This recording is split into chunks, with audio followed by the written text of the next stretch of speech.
Bom dia, meus irmãos. Paz do Senhor a todos. Como o pastor Osvaldo falou, tenho trabalhado lá no nosso seminário, mas sou pastor auxiliar também da nossa Igreja Cristã Nova Vida, na freguesia, em Jacarepaguá. Eu tenho uma teoria, pastor, que da nossa igreja sai gente para todos os lados. Ontem lá em Araruama, estive lá com os irmãos, tinha uma família que era da freguesia, aí hoje estou vendo aqui Rogério e Raquel, então a gente está espalhando gente para o Rio de Janeiro todo, né? Muito bom ver vocês, gente. Deus abençoe.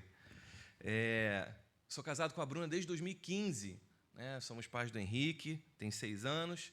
A Manuela também, bebezinha, tem 2 mesezinhos. A ideia inicial era eles estarem todos aqui, mas a nossa bebezinha esteve internada recentemente. Essas coisas acontecem com o pastor também, né? Então, a gente vai ter que guardar uma outra oportunidade, mas estamos aqui pela graça de Deus. Espero que o Senhor fale conosco nessa manhã. Amém? Vou pedir que você abra a sua Bíblia em 1 Crônicas 29, e o pastor Osvaldo não sabia disso. É profeta mesmo. 1 Crônicas 29.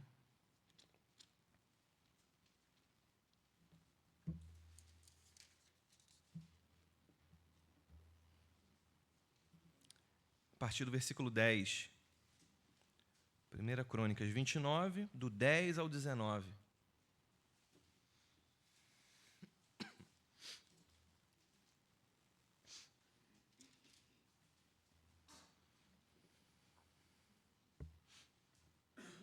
Você encontrou? Vamos fazer. Se puder ficar de pé, por favor, para essa primeira leitura, em reverência à palavra de Deus. 1 Crônicas 29, do 10 ao 19. Diz assim a palavra do Senhor: Davi louvou o Senhor diante de toda a congregação e disse: Bendito és tu, Senhor, Deus de Israel, nosso Pai, de eternidade a eternidade. Teu, Senhor, é o poder, a grandeza, a honra, a vitória e a majestade. Porque teu é tudo o que há nos céus e na terra. Teu, Senhor, é o reino, e tu te exaltaste como chefe sobre todos. Riquezas e glória vêm de ti. Tu dominas sobre tudo, e na tua mão há força e poder. Contigo está o engrandecer e dar força a todos. Agora, ó nosso Deus, graças te damos e louvamos o teu glorioso nome. Porque quem sou eu e quem é o meu povo para que pudéssemos dar voluntariamente essas coisas? Porque tudo vem de ti, e nós só damos o que vem das tuas mãos. Porque somos estrangeiros diante de ti e peregrinos como todos os nossos pais. Os nossos dias sobre a terra são como a sombra e não temos permanência. Senhor nosso Deus, toda essa abundância que preparamos para edificar um templo ao teu santo nome vem da tua mão e é toda tua. Bem sei, meu Deus, que tu provas os corações e que te agradas da sinceridade. Eu também, na sinceridade de meu coração, dei voluntariamente todas essas coisas. E acabo de ver com alegria que o teu povo aqui reunido te faz ofertas voluntariamente. Senhor, Deus de nossos pais, Abraão, Isaque e Israel, conserva para sempre no coração do teu povo estas disposições e pensamentos. Firma o coração deles em ti. E ao meu filho Salomão dá coração íntegro para guardar os teus mandamentos, os teus testemunhos e os teus estatutos, fazendo tudo para edificar esse palácio para o qual fiz todos estes preparativos. Senhor, te agradecemos pela leitura da tua santa palavra. Nossa oração que o teu Espírito Santo venha nos guiar nessa manhã. Abre os nossos ouvidos e o nosso coração para ouvir a tua voz aqui, Pai. Em nome de Jesus. Amém. Você pode sentar um pouquinho, por favor?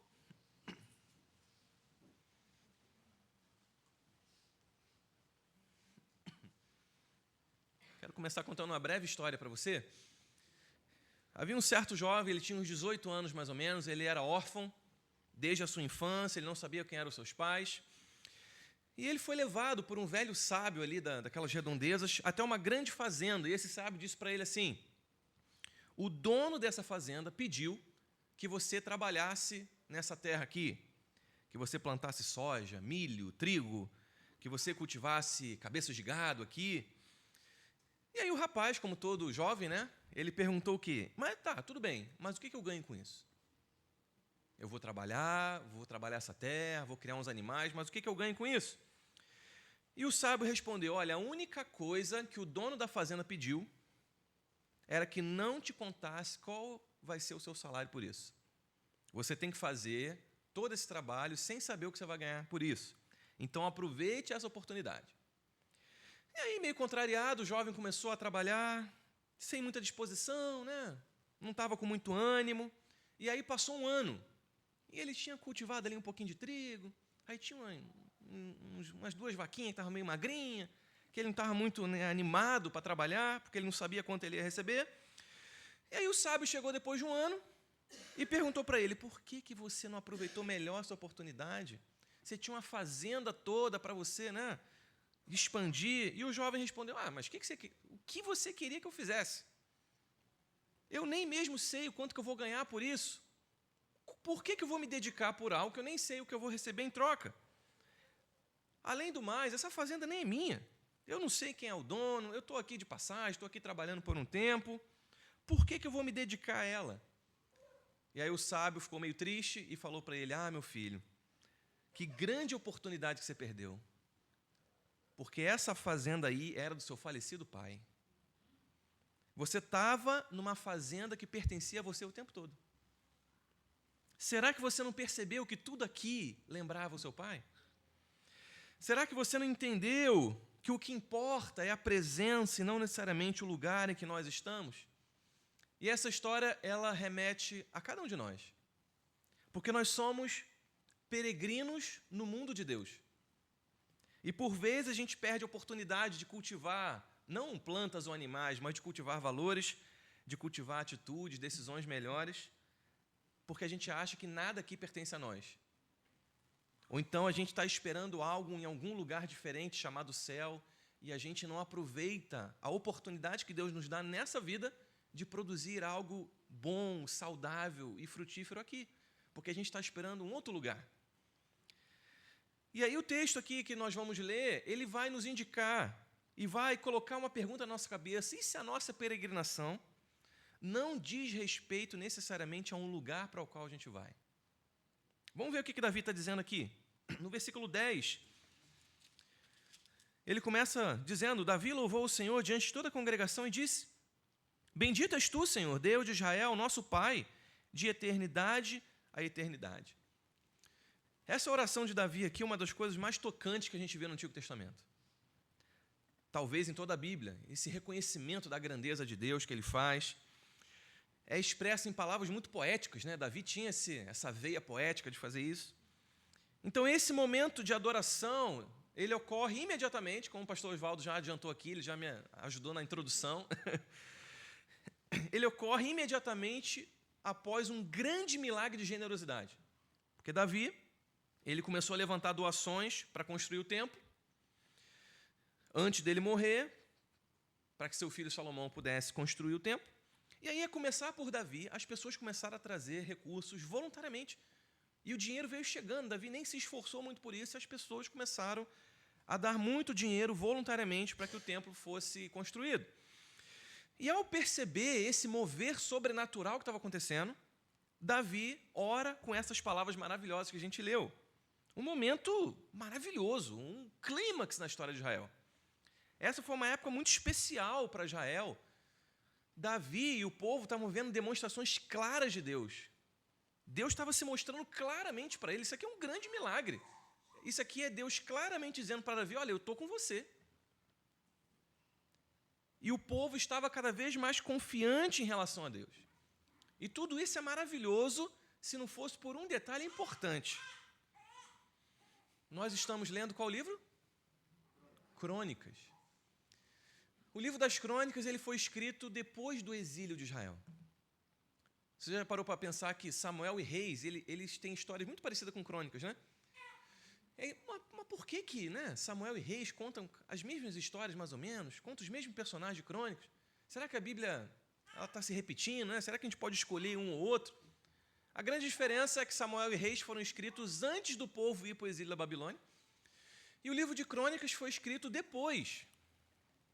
Então, o que nós vemos aqui é que o escritor de Crônicas está escrevendo para gerações que vieram depois do exílio, para o povo que veio da Babilônia. Ou seja, a história de Davi que ele está contando aqui era uma coisa remota, no passado. Aquela geração que estava lendo e ouvindo essas coisas que estão relatadas aqui pelo cronista, não era a geração de Davi, era uma geração muito posterior, que não estava vendo esse mover sobrenatural, esses tempos áureos de Davi, do templo. Isso era um passado distante. Aconteceu há muito tempo e estava sem muita conexão com a realidade deles. O Israel, depois do exílio, estava muito longe daqueles tempos gloriosos de Davi. Aquele Israel dos tempos de Davi parece que não existe mais.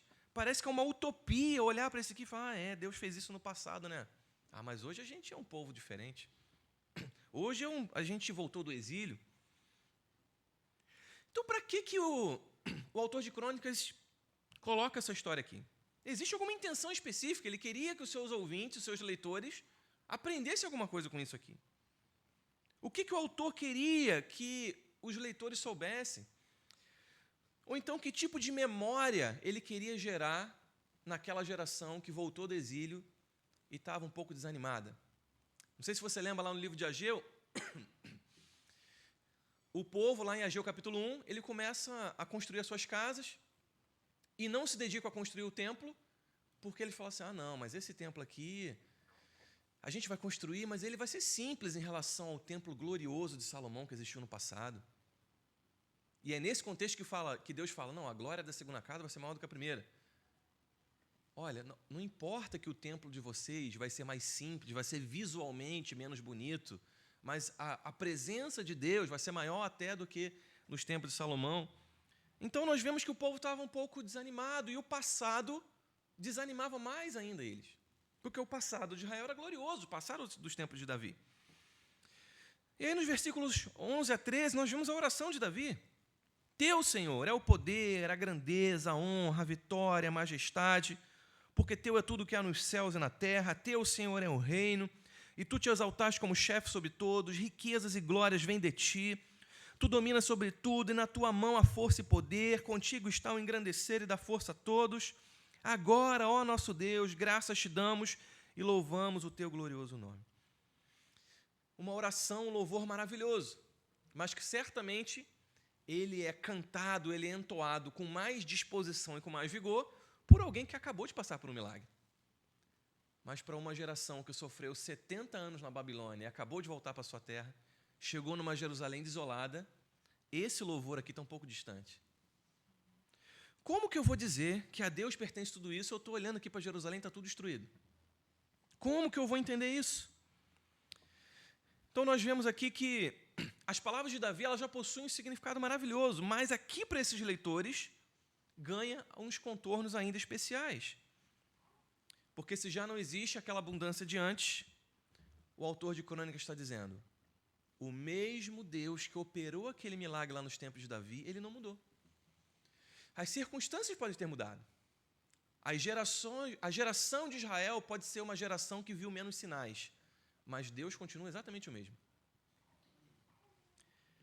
É importante, então, para uma geração menos abastada, que viu menos sinais, é importante ouvir essas palavras de Davi, porque na situação que eles estavam, é um encorajamento, uma lembrança de Deus, de que Ele não muda, apesar da situação, da circunstância ter mudado drasticamente.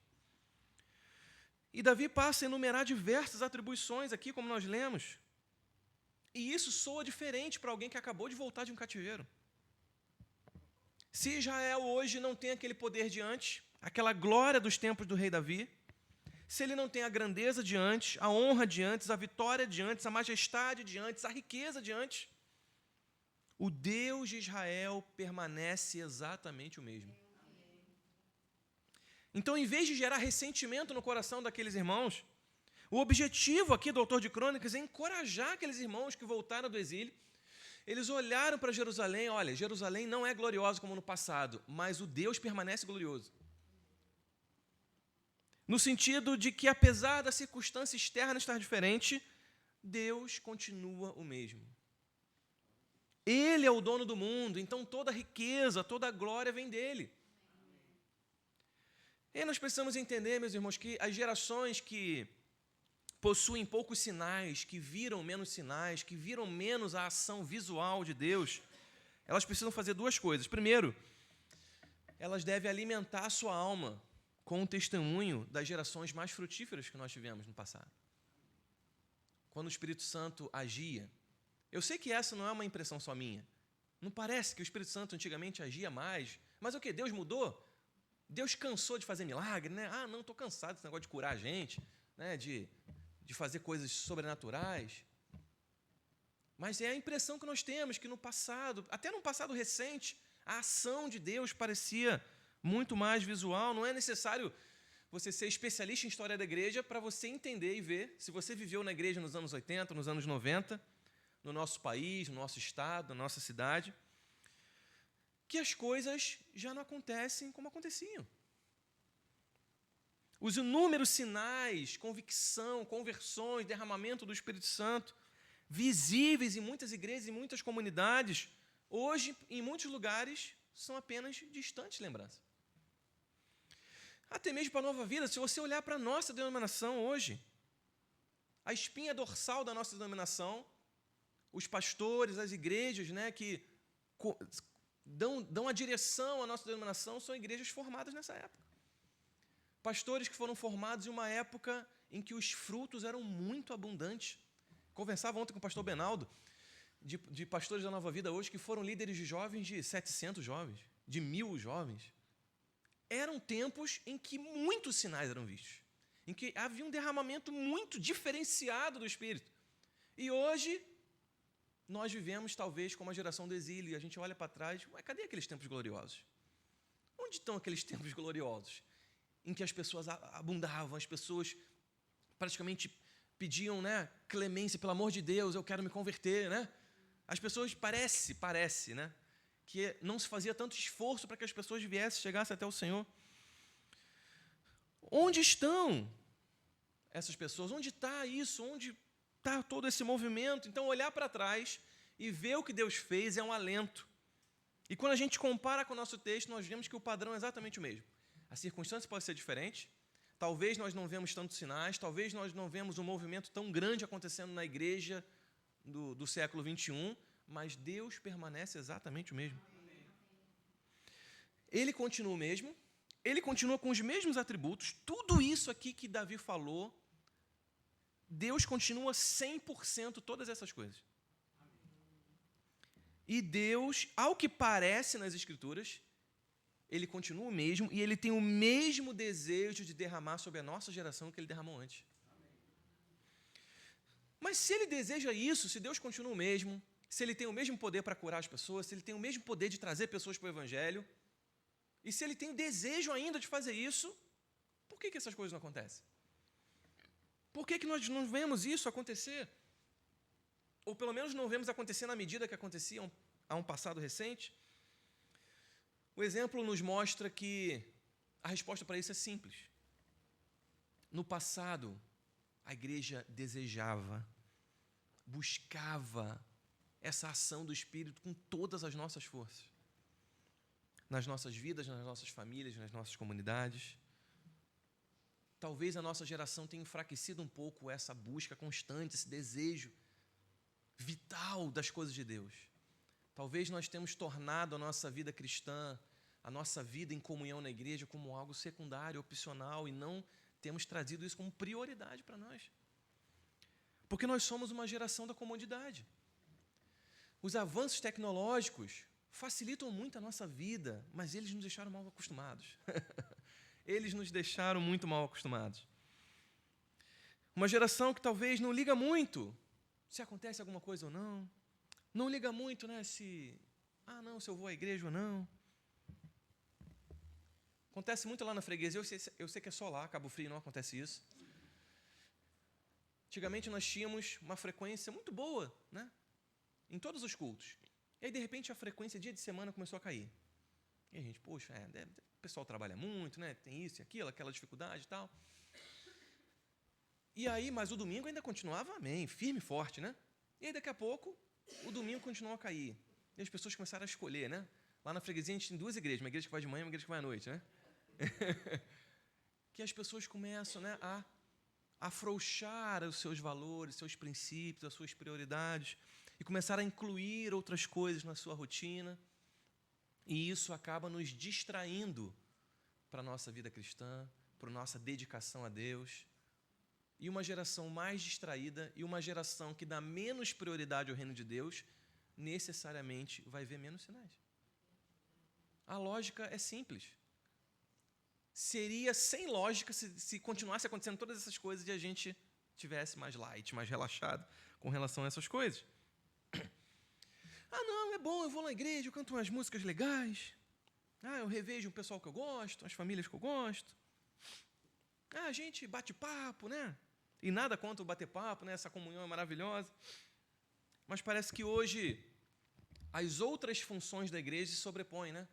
Algumas pessoas se chegam à igreja por conta das amizades, porque acham o pastor Oswaldo simpático. Ah, não, porque lá tem uma cantina boa, né? Eu vou lá para a comida, né?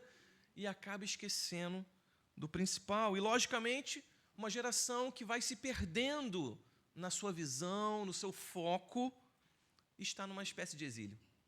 A gente está numa espécie de exílio. Sentindo de longe o cheiro, os ventos de uma igreja que via Deus agir, que via Deus se mover no seu meio. Me entenda bem, eu sei que nós somos assíduos na igreja, eu sei que você e eu, né, nós vamos à igreja, somos comprometidos com o trabalho, a gente cumpre nossas escalas, mas talvez o brilho nos olhos pelo Evangelho já não é o mesmo. Talvez o desejo de fazer a vontade de Deus com todas as nossas forças está indo aos poucos. E aí está tomando esse lugar, às vezes, uma vida dupla, muitos encontrando justificativas teológicas para os seus pecados, né? Hoje a gente quer ganhar muito dinheiro nas nossas profissões, mas a gente não pensa em como a gente ser um missionário no nosso local de trabalho. Se eu falar, então, sobre a escassez de jovens almejando o ministério pastoral, aí a gente entra por ladeira abaixo.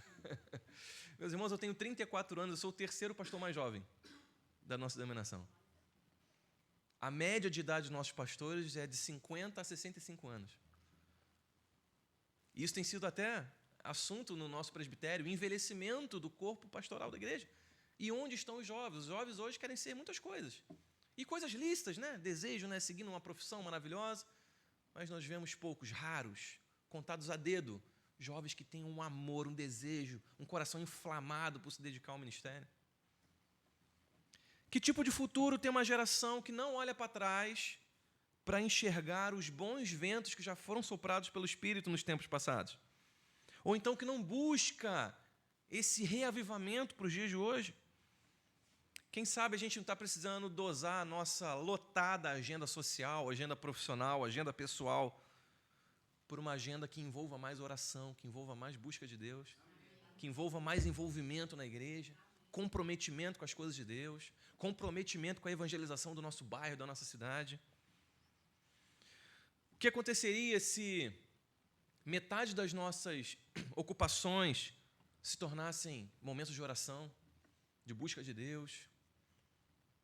Não estou aqui advogando que você deixe para lá a sua carreira, a sua ascensão profissional, mas que você equilibre isso, para que você se torne, além de um excelente profissional, além de uma referência profissional, você se torne uma referência de homem de Deus.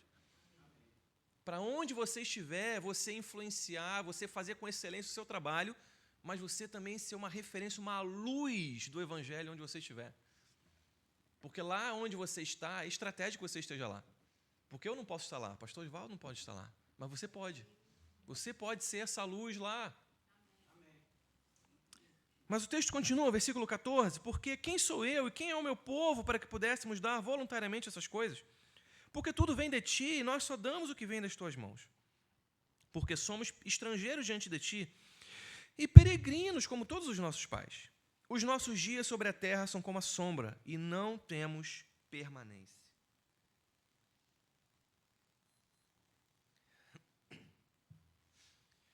Davi acaba de dar resposta para a gente aqui sobre o segredo do sucesso da geração maravilhosa dele.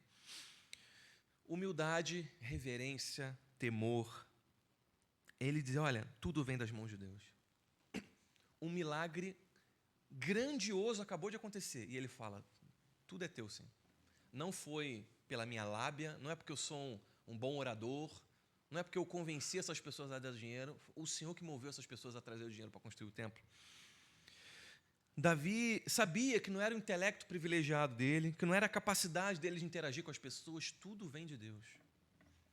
Deus é o dono de tudo e nós somos peregrinos assim como nossos pais. É isso que Davi está dizendo. Mas espere um pouquinho. Se você é um pouco atento e conhece um pouquinho a história bíblica, você vai dizer, não, espera aí, pastor Gabriel. Na época de Davi, eles não eram mais peregrinos. O povo andou no deserto, o povo entrou em Canaã com Josué e eles se estabeleceram na terra.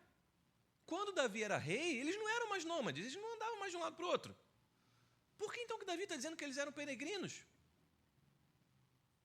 Eles já estavam estabelecidos lá na terra, por que ele está afirmando isso?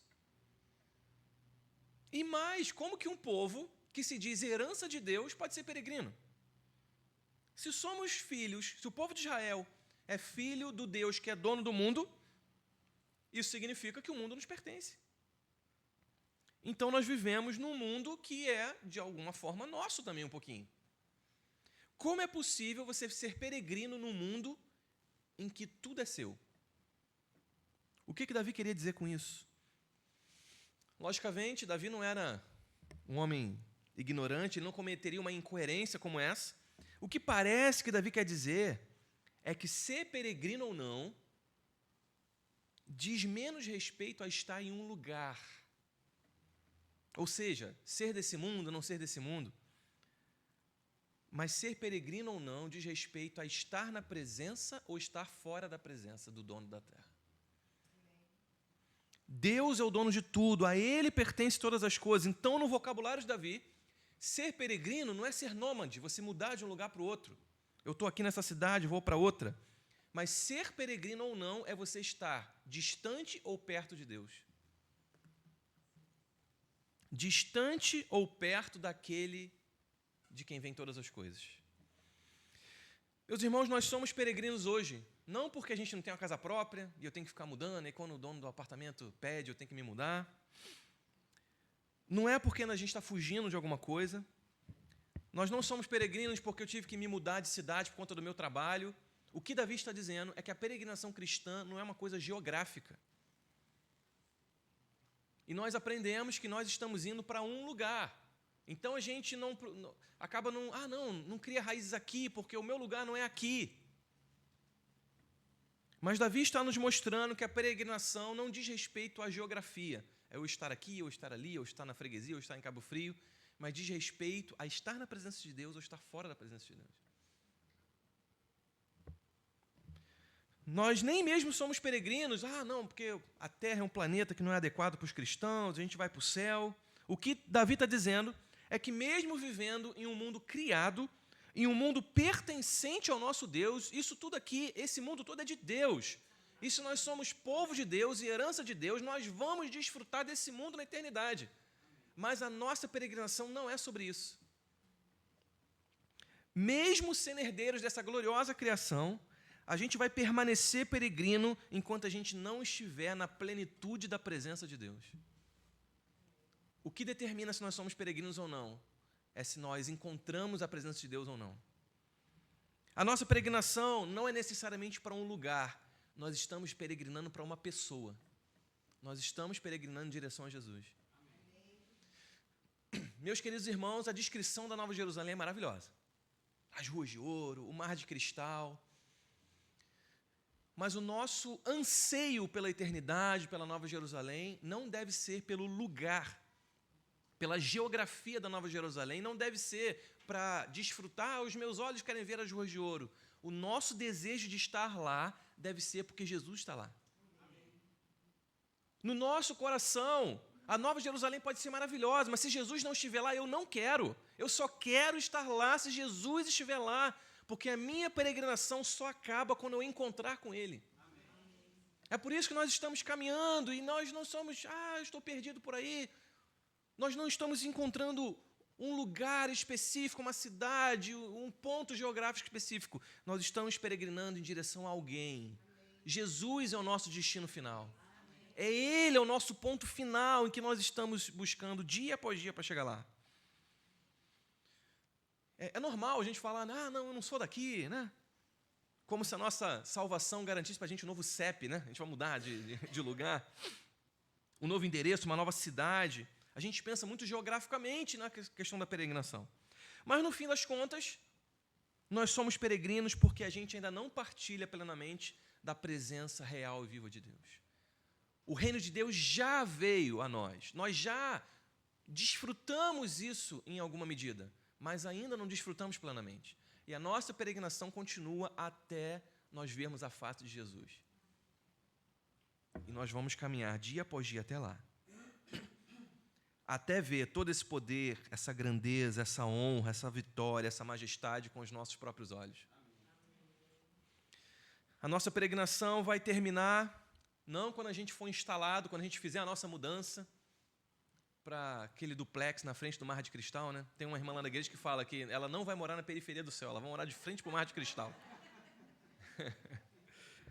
A nossa peregrinação não termina quando a gente, agora entrei na minha casa agora da eternidade, vou morar aqui para sempre. Mas quando a gente partilha da presença de Deus, quando a gente chegar lá, quando Deus instaurar a sua eternidade e a gente presenciar o que nós vemos em Apocalipse, que a cidade não precisa de sol, porque o Senhor ilumina a cidade. Quando a gente contemplar essa luz, eu tenho certeza que eu e você vamos virar uns para os outros e falar, nós encontramos, chegamos ao nosso destino. A nossa peregrinação acabou. Nós encontramos Jesus. Nossa peregrinação só acaba quando o nosso coração se ligar definitivamente ao coração de Deus. Nós fomos recebidos de braços abertos pelo Senhor. Enquanto esse dia não chega, a gente vive uma maravilhosa dualidade, né? Nós peregrinamos no mundo de Deus. Nós somos estrangeiros numa terra que a gente é herdeiro. A gente anda errante num chão que pertence a nós.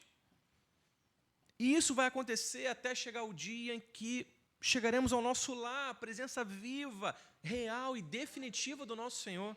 E essa deve ser a nossa maior busca da vida. E talvez seja esse o segredo do sucesso, entre muitas aspas, das gerações passadas. O que eles desejavam mais na vida era encontrar o Senhor. Enquanto esse dia não chega, nós vivemos essa dualidade. Então a gente vai continuar pisando nesse chão, a gente vai continuar andando por essa terra herdada, mas agora nós vamos ter achado a nossa habitação definitiva.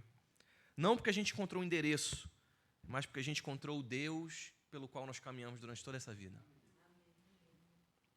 Versículo 16. Senhor, nosso Deus, toda essa abundância que preparamos para edificar um templo ao teu santo nome vem da tua mão. E é toda tua. Bem sei, meu Deus, que tu provas os corações e que te agradas da sinceridade. Eu também, na sinceridade do meu coração, dei voluntariamente todas essas coisas e acabo de ver com alegria que o teu povo aqui reunido te faz ofertas voluntariamente. Senhor, Deus de nossos pais Abraão, Isaque e Israel, conserva para sempre no coração do teu povo essas disposições e pensamentos. Firma o coração deles em ti. E ao meu filho Salomão, dá coração íntegro, para guardar os teus mandamentos, os teus testemunhos, os teus estatutos, fazendo tudo para edificar esse palácio para o qual fiz todos esses preparativos. Davi entendeu o que o jovem lá do início, da história que eu contei no início, não entendeu. O que aquele jovem lá não captou, Davi entendeu. Mesmo sendo um peregrino, ele é um peregrino no mundo de Deus. Davi é alguém que está na fazenda de Deus. Então a peregrinação demanda uma vida com a maior excelência possível. Porque o que está em jogo não é um mundo terrível versus um mundo maravilhoso. Porque nós vemos em Gênesis capítulo 1 que Deus criou o mundo e depois que ele criou, ele viu que era muito bom. Então, apesar de manchado pelo pecado, o nosso mundo permanece uma criação muito boa de Deus. Se você tem dúvidas disso, é só você, talvez, ir lá renovar os seus conhecimentos em biologia e você vê a complexidade da natureza, a complexidade do corpo humano. Enquanto eu falo aqui para vocês, existem milhares de processos acontecendo dentro de mim. O meu cérebro trabalhando, as conexões dos neurônios, do esboço que eu fiz, a circulação que está fazendo, os músculos fazendo meus braços mexerem. Milhares de processos acontecendo aqui para que eu pudesse estar falando com vocês. E isso é um exemplo. Enquanto nós estamos aqui, o mundo está sendo tocado lá fora por Deus. a natureza, as árvores fazendo a fotossíntese para que a gente possa respirar, os animais lá na cadeia alimentar, tudo acontecendo, o mundo permanece muito bom. Então a gente não está no mundo mau versus um mundo bom que a gente vai ter na eternidade. O duelo é entre um mundo bom sem a presença de Deus e um mundo bom com a presença de Deus. O que muda não é o nosso local, o que muda é se Jesus está conosco ou não. E é por isso que, quando nós encontramos e entendemos o Evangelho, às vezes a circunstância permanece exatamente a mesma, mas muda alguma coisa dentro da gente. Porque o que realmente faz diferença não é o local que a gente está, a situação que a gente está. O que muda é se nós estamos com a presença de Jesus ou não. É por isso que às vezes a pessoa está numa dificuldade, passando uma luta, gente perseguindo, e ela está louca, desesperada. E ela encontra Jesus, ela encontra o Evangelho, e ela está morando no mesmo lugar, os vizinhos fazendo a mesma perseguição, a mesma pressão de sempre, mas ela está diferente, a pessoa está diferente. Porque o que diz respeito à nossa mudança não é o local, não é o que está por fora, mas é a presença de Deus dentro de nós ou não. E Davi entendeu isso. Então, enquanto a gente não tem um mundo bom com a presença plena de Deus, com o Senhor governando eternamente em nós, a gente vai trabalhando aqui com afinco. Trabalhando nesse mundo de Deus para que o nome de Jesus seja conhecido, para que o nome de Jesus seja proclamado, para que o nome de Jesus seja crido pelo máximo possível de pessoas. Então, Davi está nos ensinando que a nossa peregrinação não consiste na nossa ida para algum lugar, mas a vinda de Cristo estabeleceu o seu reino nessa terra.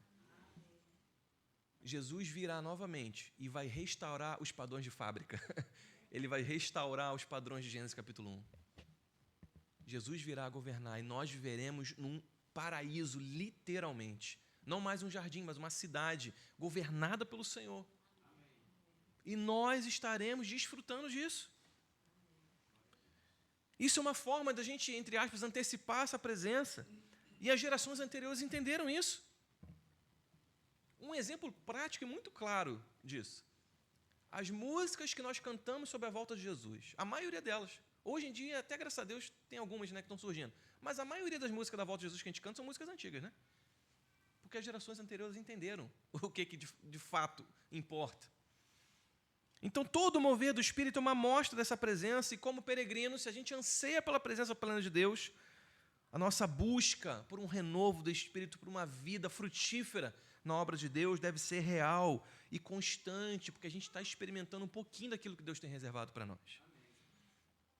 É isso que Davi está dizendo em conservar para sempre no coração do teu povo essa disposição e pensamento.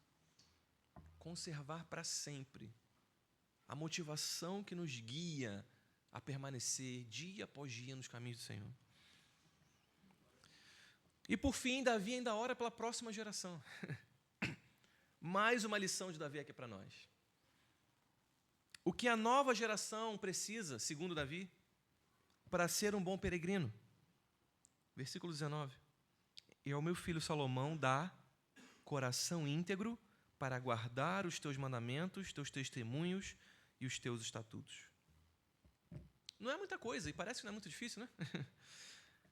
É porque normalmente a peregrinação é mais simples do que a gente imagina. Nesse pedido de Davi por Salomão, Davi está pedindo a Deus que torne Salomão um peregrino e não um andarilho. Há uma grande diferença entre os dois. Os andarilhos são caminhadores profissionais, né? Eles andam mais do que muita gente.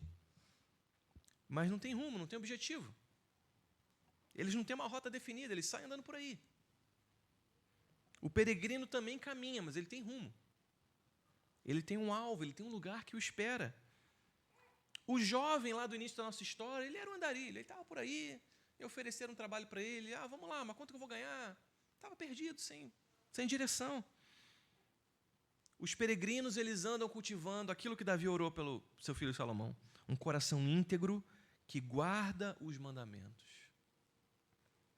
Essa é a chave para ser um peregrino no mundo de Deus. A nossa oração toda manhã: Senhor, me dá um coração íntegro para guardar os teus mandamentos.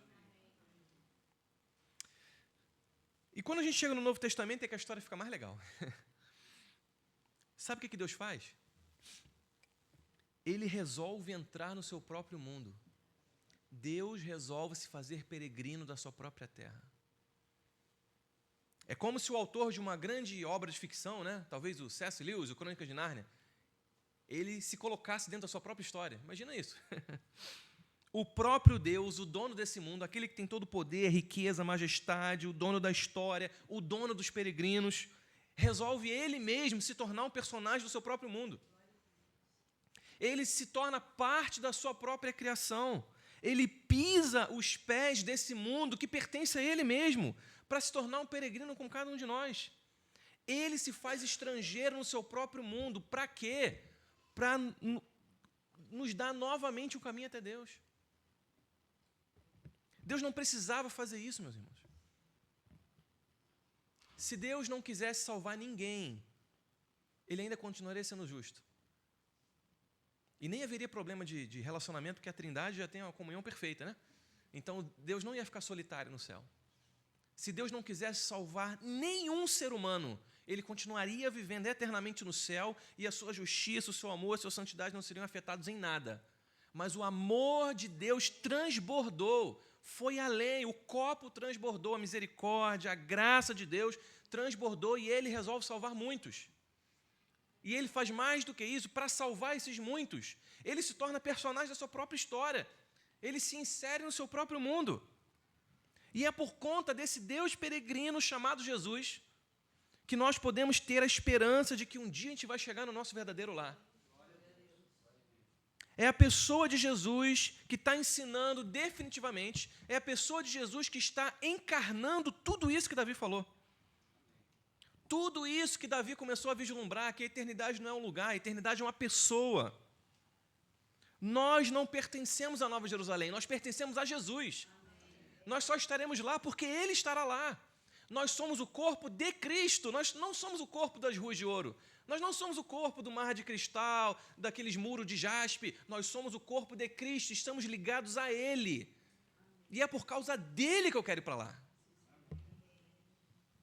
A nossa peregrinação nesse mundo de Deus está nos mostrando, dia após dia, exemplo após exemplo, de que é seguindo os passos de Cristo, que é seguindo os passos do peregrino perfeito, que naquele grande dia nós seremos unidos a Ele. E vai cessar a nossa peregrinação, porque a gente vai chegar no lugar que é só nosso. Você vai dizer, eu cheguei no meu lugar. E esse lugar, como eu falei, não é uma mansão no céu. Esse lugar é nos braços de Jesus. É a presença de Deus, é o abraço de Deus, o lugar da plenitude da presença de Deus. Será que, como as gerações passadas, nós desejamos isso de todo o nosso coração? Ou essa se tornou uma verdade trivial para nós? Será que isso se tornou algo corriqueiro para nós? Ou será que essa verdade mexe com o nosso coração, mexe com as nossas emoções? Vamos orar?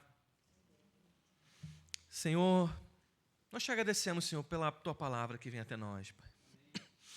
Ó Deus, nós te agradecemos, Senhor, porque o Senhor nos deu a oportunidade, Senhor, de peregrinar no mundo de Deus. O Senhor nos deu a oportunidade de ouvir a Tua palavra, Senhor, de receber Jesus em nosso coração, Pai. Ó Deus, nós pedimos agora força, disposição, para que possamos investir de maneira intencional na nossa vida espiritual, Senhor. Ó Deus, que possamos priorizar, Deus, a nossa devocionalidade, que possamos priorizar, Senhor, a nossa vida na igreja. Ó Deus, que possamos priorizar, Senhor, a nossa família buscando a Ti, Senhor. Ó Deus, que além dos nossos compromissos normais, Senhor, da vida, do trabalho, do crescimento pessoal, que haja crescimento espiritual. Que uma das nossas prioridades para o próximo ano seja crescer, amadurecer espiritualmente. Ó Deus, que seja que o Senhor nos dê oportunidade de compartilhar a Tua palavra com outras pessoas.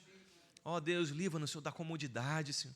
Livra-nos, Senhor, de viver um evangelho, Senhor, ó Deus, confortável, mas que o Senhor venha, Senhor, fazer de nós peregrinos, Senhor, que estamos peregrinando em direção ao Senhor. Ó Deus, coloca no nosso coração esse desejo ardente de caminhar nessa terra, de pisar nesse chão, de fazer o melhor aqui, até que o Senhor venha, Pai. até que o Senhor venha habitar e encher essa terra com a tua presença. Que toda a terra seja cheia do conhecimento da glória do Senhor e que nós sejamos testemunhas oculares desse glorioso dia, Pai. Mas até lá, firma os nossos passos, Senhor.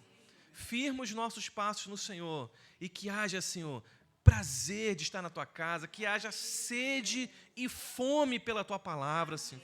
Que haja, Senhor, desejo de conhecer mais e mais e mais ao Senhor, Pai. Ó Deus, guarda, Senhor, a tua igreja, Senhor, aqui em Cabo Frio, Senhor. Ó Deus, que possa, Senhor, estar buscando o Senhor, que essa igreja possa crescer em maturidade, Senhor. Ó Deus, em disposição, em te servir, Senhor. Ó Deus, que o Senhor renove o ânimo de cada um aqui, Senhor. Ó Deus, e que haja o derramado do teu Espírito aqui, Senhor. Ó Deus, que o Senhor venha agir e que haja fé nesse lugar, Senhor, para crer que o Senhor continua exatamente o mesmo, Pai. O Senhor não mudou, Pai, então nós pedimos, Senhor, age em nossos dias, Senhor. Age nos nossos dias, move os corações, Senhor. Ó Deus, que as pessoas possam enxergar na igreja como um refúgio desse mundo louco. Ó Deus, que as pessoas possam cansar, Senhor, dessa vida louca do mundo e possam se chegar até esse lugar e encontrar aqui descanso, encontrar aqui refúgio, Pai. Nós pedimos isso, fortalece o nosso coração, nos fortalece como corpo de Cristo. Nós pedimos isso em nome de Jesus. Amém. Glória a Deus. Pastor.